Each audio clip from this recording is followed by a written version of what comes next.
I'm Kathy Fettke, host of The Real Wealth Show and co-CEO of Real Wealth Network. And I've got an update for you today on the state of commercial real estate and predictions for 2017. And it may surprise you because there's a couple of different things going on that make it a little confusing, and the reason why you see different opposing headline news. And mainly that's because the U.S. is a really big country and not every market is in the same stage of its market cycle. So according to Reuters, commercial real estate loans by U.S. banks surpassed their pre-financial crisis levels in September of 2015.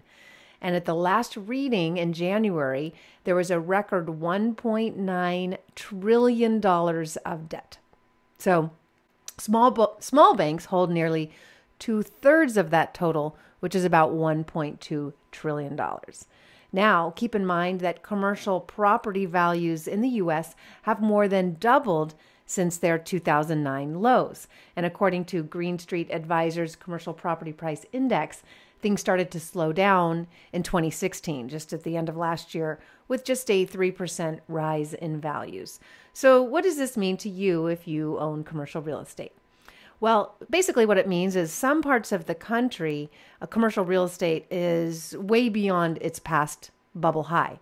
But then, just like with residential real estate, there's parts of the country where there's a lot of property owners underwater. Because back in 2007, wow, anyone could get a loan in residential or commercial. It was pretty easy. There was just money and loans being written all over the place. But at that last bubble, people were taking on loans and getting very highly leveraged and are still 10 years later underwater. And here's where it gets interesting, is that $97 billion worth of loans are resetting this year.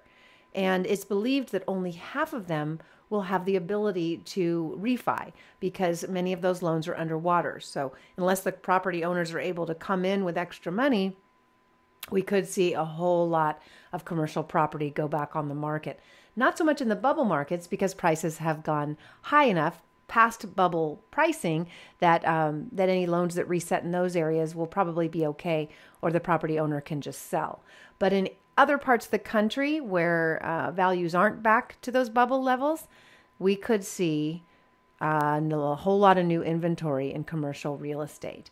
Now, if that had a trickle-down effect or trickle-over effect into the bubble markets, then we could see, knowing that it's already past its last bubble, we could see a further slowing down in the bubble markets as a result of maybe a lot of loans going bad in these other parts of the market. So the bottom line is just know that there's a lot of loans resetting this year, $97 billion worth, and many of those loans were taken on during the last peak, and about half of them don't have an exit.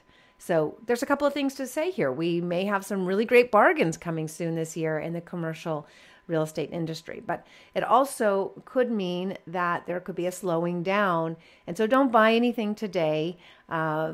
Be more careful. People are making some crazy decisions out there thinking that values will continue to rise, and it never happens. There's recessions about every decade, and we're right about that time when we're due for a recession. And with rates going up, as I said in my last podcast, that could actually further slow down the economy and pop the bubbles faster. So if you own property that is in a bubble, if you bought at the peak, or if you're in an area where prices have gone up well beyond their last peak, then you just need to be aware. If you've got cash flows and you could withstand a lowering of rent, or if you're in a triple net lease where you don't have to worry about things, then don't worry about it. But if you're out trying to buy property today, I would say wait, because in a few months you may be able to find much better bargains. Don't settle for low cap rates. You don't have to.